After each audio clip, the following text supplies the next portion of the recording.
Nik Elin Zurina, a lawyer and a human rights activist, is not afraid to ruffle feathers in order to fight for what she believes is right. Today, we will explore the personality behind the name to find out how Nik Elin copes with the publicity surrounding her legal activism, the most recent being her case against the Kelantan state government, due for a decision by the federal court in a few days' time.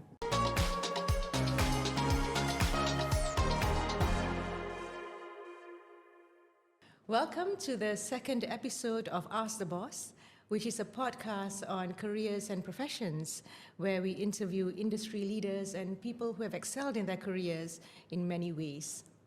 Today we have with us Puan Nik Elin Zurina binti Nik Abdul Rashid, and who is a lawyer and an activist. Thank you very much, Puan Nik Elin, for being with us. Thank you very much for inviting me. It is really my pleasure, and I've watched you from a distance since I was in my 20s. Can I call you Kat Nik Elin? Of course. Or Kat Lin? You can even call me Auntie. All right, I'll just call you Kat Lin. Okay, thank you. Kat Lin is very good. It's perfect, yeah. Especially for a Kelantanese, it shows affection. Yeah. Yes, love to. You're a proud Kelantanese. I am. I'm a very proud Kelantanese. I'm wearing my Kelantanese kebaya with my kain kelubong.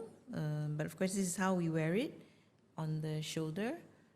And if it gets hot, then we put it on our heads. Yeah. Yeah, exactly. I remember that's how my grandmother wore it many years ago. That's right. You grew up in Kelantan, or you were born in Kelantan? Yes, I was born in Kelantan.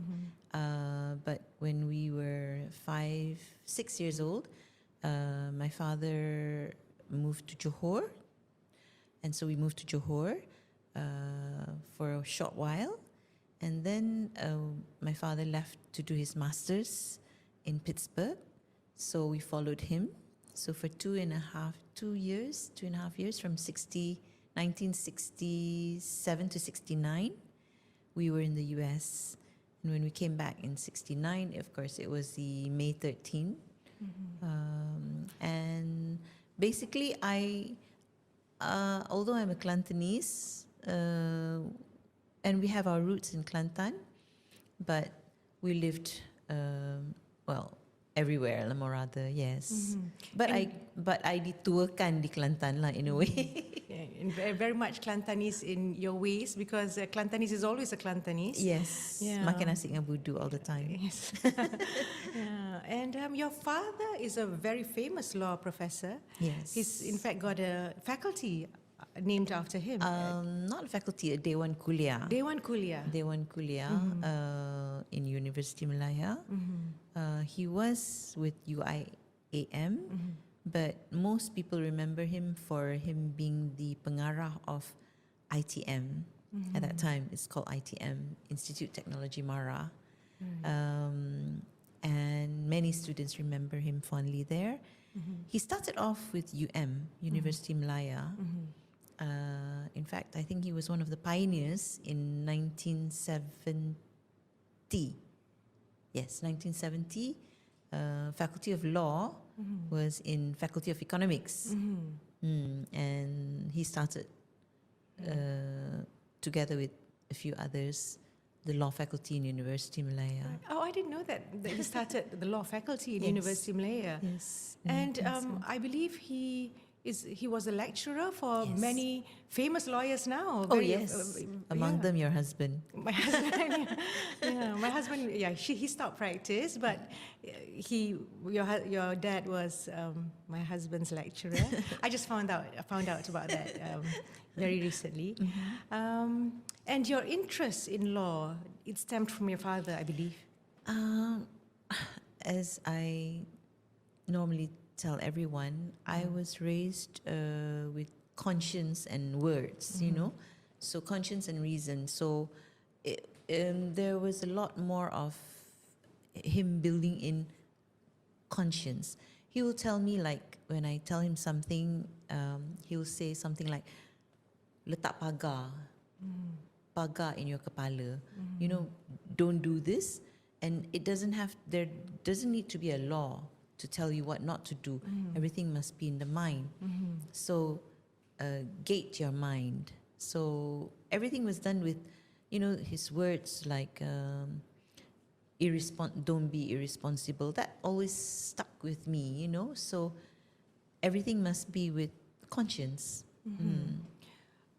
And I believe having that ingrained in you since you were young led to you being an activist Yes. now, because with that conscience always playing in your head, What's you right? need to fight Yes. for what you believe in. Yes. What is a cause that you are very passionate about? Okay, human rights. I believe I want to call myself a human rights activist. I think I'm more of that. Whatever is not right, doesn't seem just, doesn't seem. I fight for the rights, human rights, women's rights issues, children's rights issues, orang kurang upaya, orang asli, even LGBT rights, and I've defended criminals. I've defended what they call criminals, or I've done rape cases, murder, drugs. So so it's not like, to me, there's nothing wrong with defending people, because we don't know what we must follow the rule of law, but people need defending. Yes, and also it is to keep the system in check. Yes. Because if there are no defense lawyers, then Yes. the prosecution can do anything they want. That's right. So it is actually a whole ecosystem where Yes. you keep each other in check, Yes. prosecution and defense. Yes. You're a lawyer too, and you're also a magistrate, and yes, you were working with the AGC, right? Yes, I was with the AGC for a number of years. And going to activism, I'm just so excited about finding out more on your fight for the rights Justice? of people Yes. who are perhaps not able to fight for themselves. That's right. Especially Give women. them voices. Yes. Women who may not have the resources to push for certain rights. And I know that you quote verses from the Quran. Yes, I do. And that shows that you study the Quran, and whatever you say is backed by whatever Backed that's by the written in the Quran, Quran. yes. Yeah, can you tell us more about it? Well, ever since I was young, my father was, I can say, quite a strict, but in a sense he was very strict liberal. Is there such a thing? All right, so he raised us up with a lot of religious indoctrinations. Yes, we have to pray together, and my brothers, they will remember that. He would, we would be back at home for Maghrib and Isha, because that was a law at home, and everything was in the house. It was more of everything had to be justified, so we cannot really go out and do anything that we wanted, so it was strict, but he let us to think for ourselves. So the word he always taught us, the first words that he taught us was ikra, ikra, ikra, which means read. That shows how heavy reading is to him, the importance of reading and understanding, but more of akal, so and we had many Quran in the house, a whole library of different translations of the Quran, so we had books all over, and we had a whole room which was his library, which was his study room, and the whole room was full of books. When he died, we had to donate so many of the books to different establishments and libraries, because it occupied too much of the house. So we had lots of Quranic translations, and those books were just readily available. And so I just took a book and I said, whenever I had a problem, I just looked in the Quran, and I found the answers in the Quran.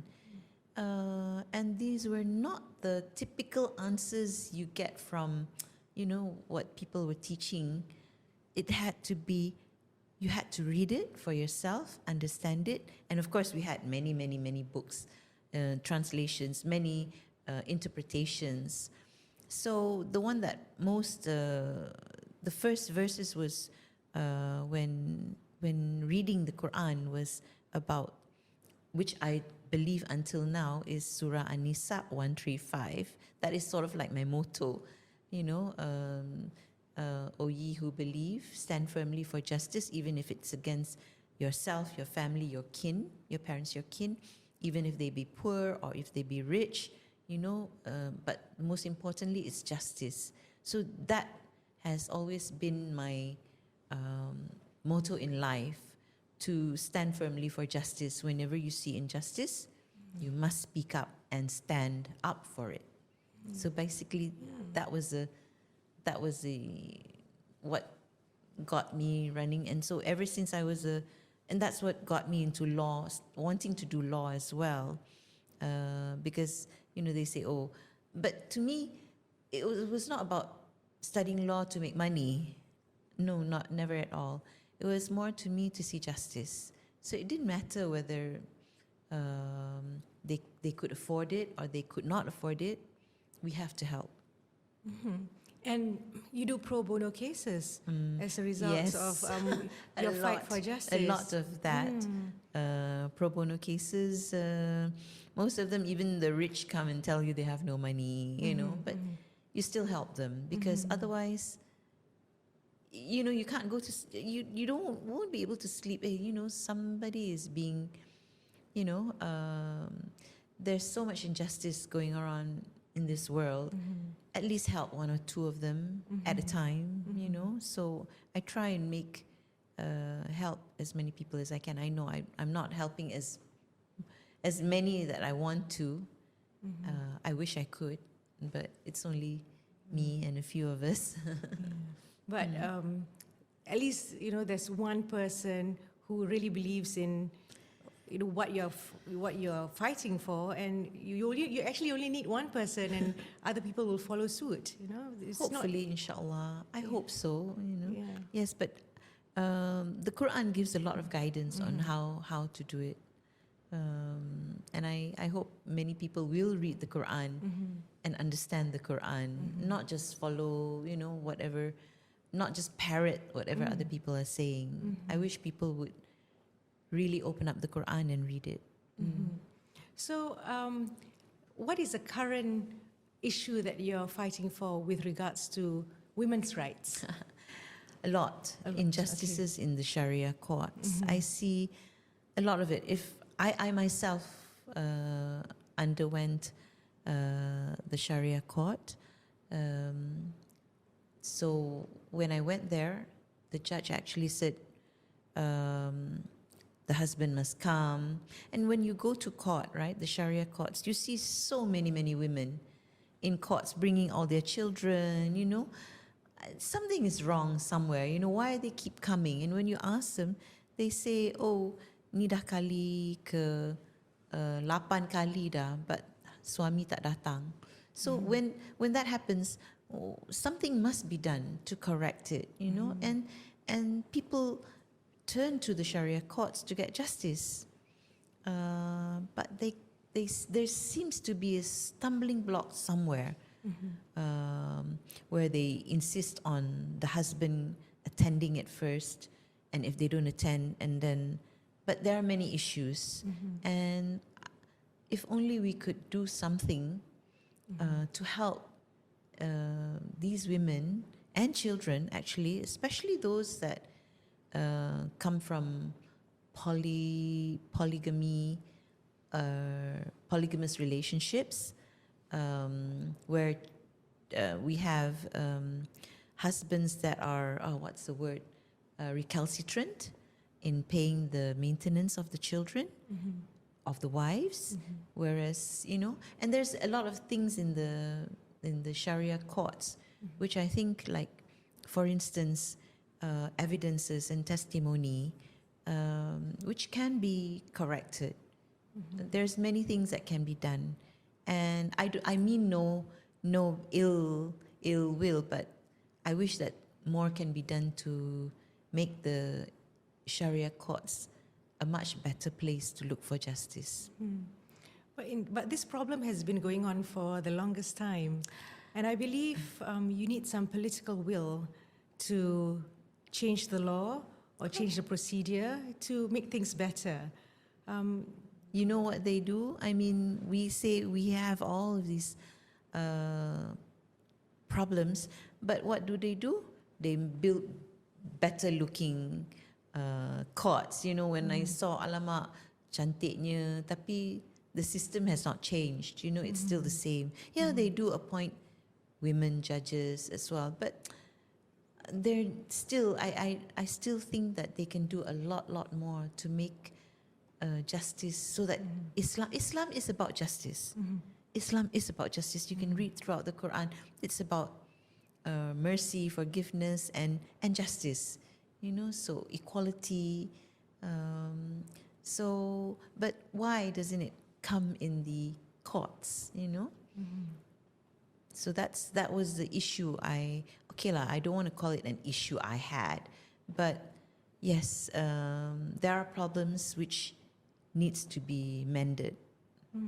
Do you see that problem being solved in the next 10 years? Why not? As you said, if there's a political will, yes, it can be solved. Right now we've got a good minister there who was from the Shariah Courts, Datin Dr. Which I think that with him there, he has revolutionized the Shariah Courts in Selangor. And he's even done it when he was in the JKSM. He's done bahagian sokongan keluarga, where they help women who have got judgments and they don't have money. So bahagian sokongan keluarga, BSK, actually loans them the money and then they go after the husbands. So I think those are good progressive developments in Malaysia, although I wish that it would be as good as in Tunisia, you know, where or many Islamic countries have moved forward already. I think the stumbling block is the fact that each Shariah court of each state comes under the purview of that state. So you have to tackle every state on its own. Yeah. There should be a code to make all the laws uniform, so that you know, you don't get when the husband says, I want to commit, I call it commit polygamy, they don't get it in Selangor, they go to Terengganu or they go to Perlis, you know. Why? You know, it's like you're making the law laughing stock, actually, which you should not. I mean, we should be proud of it, but that happens, you know. So if only something can be done to make it uniform. If we can have the National Land Code, why can't we have the Islamic family law code, you know, or something that is uniform for everything? Right now, I wish that there would be a system where you can key in the IC number of a person and see, he's already married here in Selangor or Wilayah, so that they can't go to Terengganu and get married in Terengganu or Perlis, you know. So that is what we would like to have, a uniform system. I think they probably tried it, because there was once when I keyed in IC number and I could see the cases that are the cases in the States, which case. But it doesn't show, misalnya, I put in my IC number, I show who am I married to, you know, and if my husband is married to other people, it's sort of like a centralized system. Yeah. That's right. That was the word I was looking for. So, political will to change the Sharia courts to make it, you know, to make it more efficient in dispensing justice. you're a member of a few political parties, and recently, last year, you joined Muafakat Nasional. Yes, Yeah, I it's an did. NGO. Yes. Yeah. Do you think Muafakat Nasional, through Muafakat Nasional, can be a platform for you to push for improvements in the Shariah Court? I'm just a little one member, but I hope when I read about Muafakat Nasional and I was invited by the president to join, I just Googled it and I said, oh, it says about talking about love, unity, respect, talking about the federal constitution, talking about Rukun Negara. It was like, oh, this is going to be good. So I immediately joined. I had no hesitation, especially when the invitation came from the president himself, Tan Sri Panglima, Tan Sri Anwar Musa. So I immediately had no hesitation at all. I'm hoping that it will become a good political party to address all of these problems, but we can only hope. I'm not sure. Perhaps you can suggest for a secretariat to be formed. I'm sure there's already a secretariat formed already, and I think if one Googles it, you can find a lot of information in there. Secretariat to address women's Muslim women's issues in the Sharia courts. Let's see if I'm still a member after all of this. Yes, but yes, they should have something that will be able to progress, more of a progressive secretariat.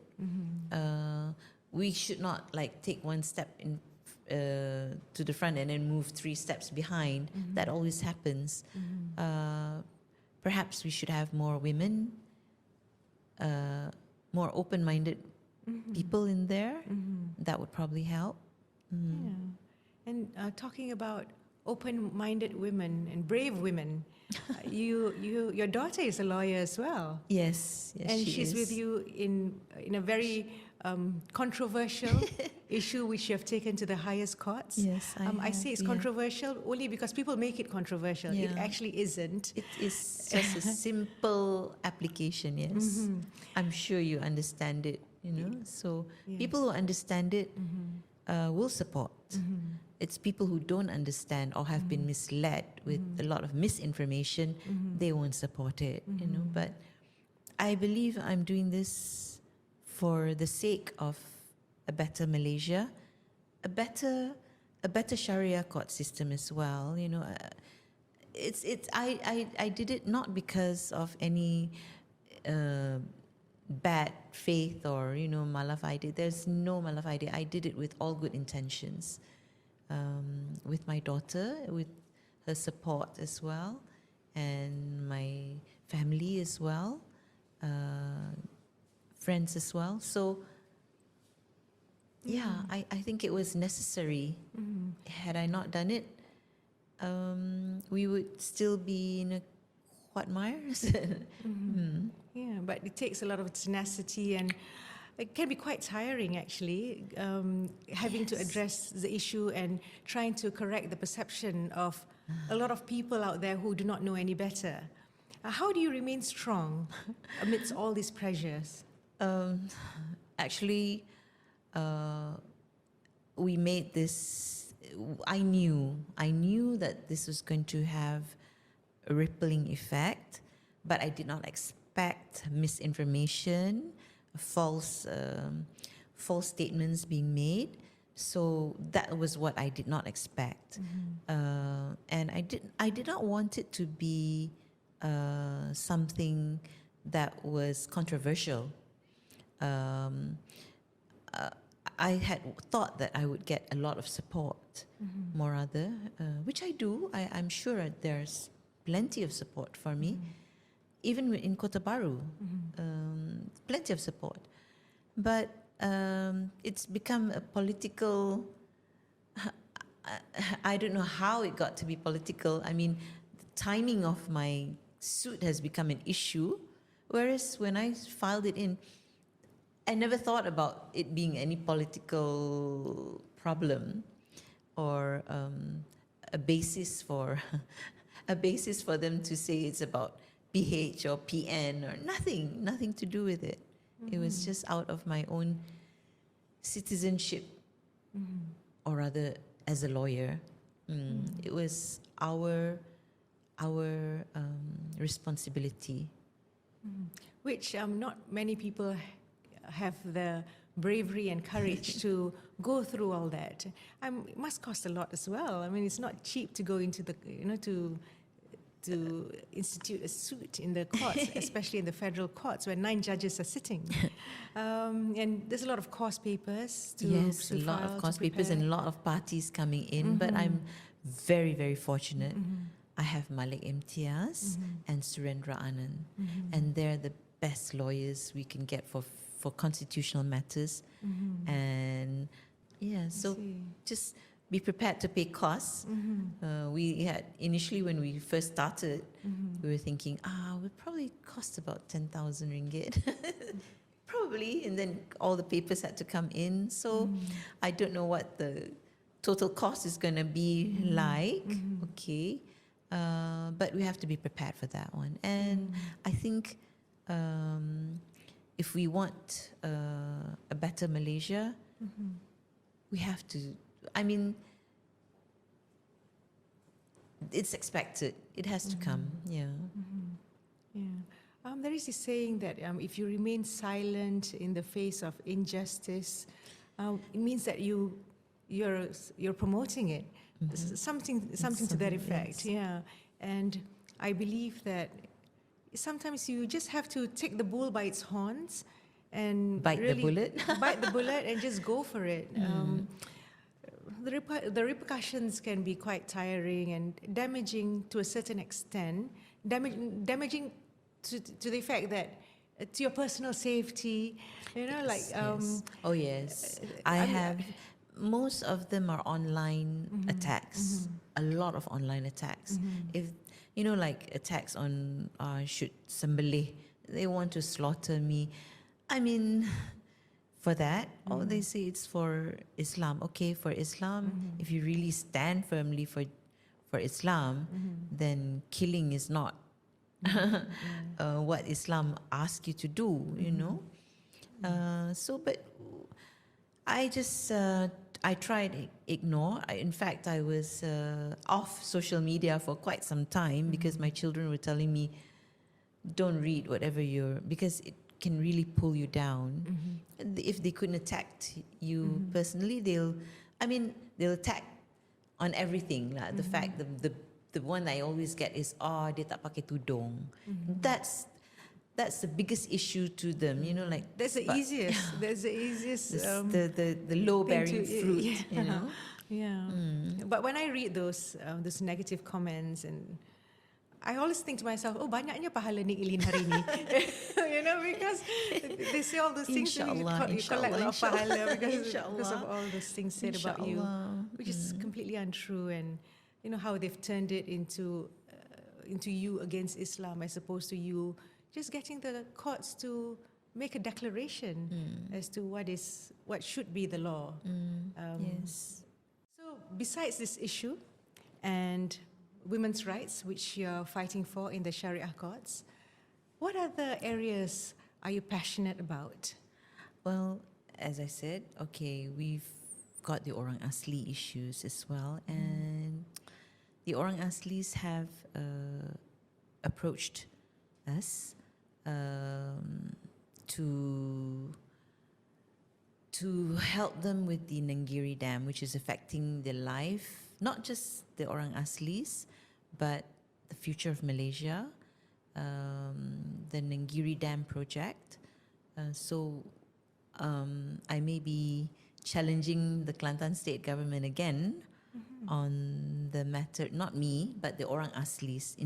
We're taking instructions from the Orang Aslis to sue the Kelantan state government again with regard to the Nenggiri project with the NB and a few others. Yes. Right, I've never heard about this Nenggiri Dam. Okay. Can you tell us more about that? Oh yes, okay. Yeah. Well, the Orang Aslis, they are the protectors of our future. They are defending the forests, you know. They're actually, their life and livelihood depends in the forest, and they are doing the ecosystem, you know. So recently we took a 3 nights, 4 days trip to Nenggiri on the invitation of the Orang Asli, and we went and saw all that's ongoing with the logging, with the project, the dam project. Oh, I didn't mean it as a dam project, but yes, it's Nenggiri Dam. the Nenggiri Dam project. Yeah, how when I say dam project, No. suits it Yeah, it's fine. understood. Yeah, it's Yeah, Nenggiri okay. Dam. It is. It affects a lot of the Orang Asli because there's also archaeological sites in there, in the caves, with 14,000-year-old skeletal remains, and so we have to save it. And you know, it's that project actually to put a dam. It's not going to work. Number one, we've got limestones. Limestones are porous. You can't do a dam, you know, when you have porous material, porous limestones. They're doing sand mining in there right now. They're doing logging right now. This is affecting the not just Orang Aslis, not just the Kelantanese, but also the future of everyone in Malaysia, actually. So we're going to start an injunction to stop Nenggiri next year. How does a dam affect the whole of Malaysia? There's many. Okay, it affects the ecosystem, and well, actually, it's to. I can say there's a lot of logging being done right now, sand mining, which I saw with my own eyes. You know, which to me is unnecessary at the moment. No, it's not helping the Orang Asli, which depends on the forest for their survival. And as I said, they are the defenders of our future, actually, without them in there, to protect preserve our forests. And it's an ecosystem, or rather. Is there a case to be made for the Kelantan state government to say that, oh, we need this dam to supply water, we need more water, we need more supply of water, we need another dam. Do we need another dam? I think that, well, we will have to leave it to the courts to decide. But at the present moment, I don't believe we need a dam right now. The water problem is not going to be resolved by building a dam. The dam is more to supply electricity lah kononnya. I think TNB will be a party to the suit as well. But I see. it is not necessary to us. Something has to be done such that it doesn't affect our future. I think. Yeah, but right now, what's being done in that area is a lot of logging, sand mining. As I said, we spent 3 nights there by the river on a raft. We went rafting downstream, right through the whole of Nenggiri, Sungai Nenggiri, and we can see, you know, how much the Orang Aslis are suffering through it. It will flood the Orang Asli community. Yes, they said they're going to relocate the Orang Aslis to a better place. But, you know, perkampungan, when you put one community into another community, it's going to be, you know, displacing them is not the right way. You know, I mean, they have as equal rights as we do. You know, we can't just simply, just because they're Orang Aslis, they have more rights actually than us, actually. Because they're defenders of our soil. All their, especially the fact that there's an archaeological site there, which they said they're going to move to a museum. Skeletal remains. When we went there, you know, 14,000-year-old skeletal remains and you just want to just move it, leave it there. Gocha is there for everyone to benefit, you know. If we had the Perak Man, this is 14,000 years old, much longer. And so we're meeting the environmentalists, we're meeting the archaeologists, we're meeting the, what do you call those who do the caves? We're meeting the anthropologists. And these are all from Malaysia? Or? Yes, Malaysia. Right, so yes. there's a lot of science behind this, and there's a case to be made for Inshallah, the dam we'll to be not filing be it built. soon. Yeah, Yes. and Kelantan has always had flooding issues Oh, yes. for as long as I remember. So with all this logging that's going on, and it doesn't seem to stop, because I've heard not just this area but many areas. Gua Musang is another area that is Nenggiri being logged. is in Gua Musang. Nenggiri yes, is in Gua Musang. Are there any other areas within Oh, Kelantan yes. that is being yes. logged mercilessly? Right now, yes, it's flooding all over. I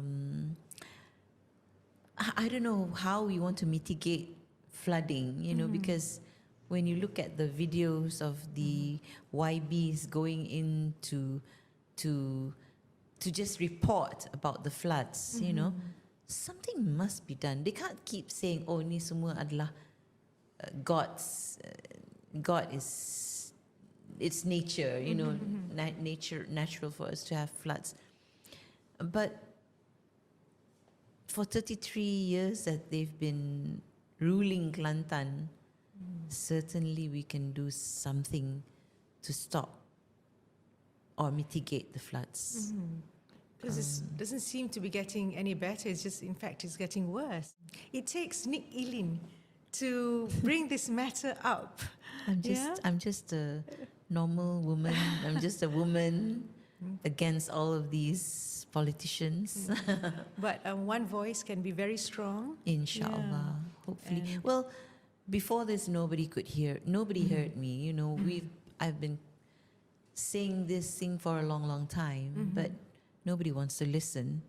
When I read some of them saying, why can't you do it this way? Why can't you talk to them? Who wants to listen to Nik Elin, you know? So I'm glad right now they're waking up, you know, and I hope they're hearing more of our voices. And being a lawyer, the courts would be even more so the last bastion of justice. Yes, they Yeah. are. You put it so right. Yes, they are the last bastions of justice. So I wish you all the best in Thank this you very much for suit. giving me this opportunity actually to state, you know, what needs to be said and done. Yes. Yeah, it is. Activism is actually in the Quran, Yes. Surah An-Nisa 135. Yes. Yeah, I learned something new today. Yeah, I didn't There's realize. many surahs inside there which you look and you can see so many. That promotes activism. Oh yes, Right. many. That promotes you to read, promotes you to use your akal.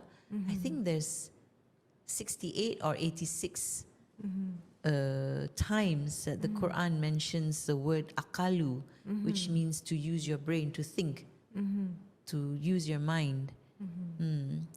So, yeah, use it. Which is something I believe the younger generation should take heed of, because there's just so much of noise going on, with all the social media. So I find that the Gen X, well, not Gen X, I'm Gen X, Gen Y and Gen Z, or more so What's the Gen after Z. Gen Z? I'm not too sure what's after Gen Z. Yeah, but they need to read more, because they're consumed by what is dished out to them in the social media. In TikToks, 2-minute TikToks. Yeah, and that sways their mind very easily. So I'm very much in favor of promoting reading back into the culture of the younger people. Yes. It's not like before, where you have to resort to books to get news, to get information, and with social media, it is just so easy to be misinformed. Thank you very much, Nik Elin. Kat Lin, sorry. Thank you very much, Kat Lin, for being with us today. Thank you And so much. I've certainly learned so much about more about the orang asli, especially. I didn't realize that You all that must is make a happening trip. up there in the north. I would love to join you in one of Oh, your boat yes. trips. We Yeah, will. to spend the night there. Yes, Yeah. 2 nights, 3 nights. 2 nights. 3 nights. Yeah, You I'll get to join eat you. all the ikan kelah. Oops. Right. Ikan kelah. Ikan kelah. Yeah, Right, they okay. serve ikan kelah. Mhm. Oh, food there is. I mean, go down to the basics. Sedap makanan ubi kayu with ikan kelah. Sedap, you know. Yeah. Yeah, I wish Kelantan would be what it was 30 years ago or 40 years ago. Yes. As how I remembered it. And of course, minus the water issues. When I was growing up, sorry, I think in 1970 something, when it was flooding, when it flooded, the water was clear. Right, really? Yeah, the water Oh, was clear. We could even have fish. I remember during the floods, we caught a fish in the floods, which was clear water. But now the floods is like murky water, like from the, and I don't know how people boleh mengharung in the water. Surely gatal-gatal after that, you know.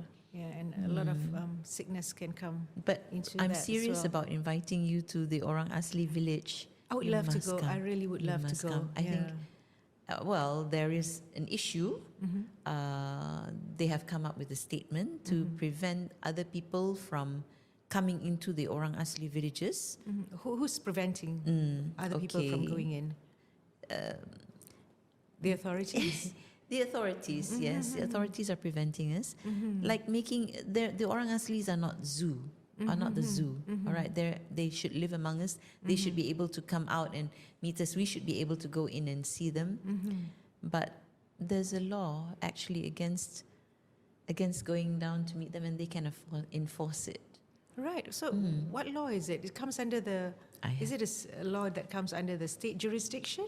It's under the Orang Asli Act. Orang actually, Asli yes. Act. I didn't realize that there's such a Yes. law preventing people Yes. from going into. So they don't want people to maybe bring in doctrinations, you know, or I don't know why. So this is an issue which you have to tackle at the federal level and at the state level. It's a big mountain to climb. yes, So it's yes. quite a big challenge ahead of you. You know, one thing I've found out about the Orang Aslis, there's very smart people. Of course, there are many tribes. There are many tribes. I love them all, and don't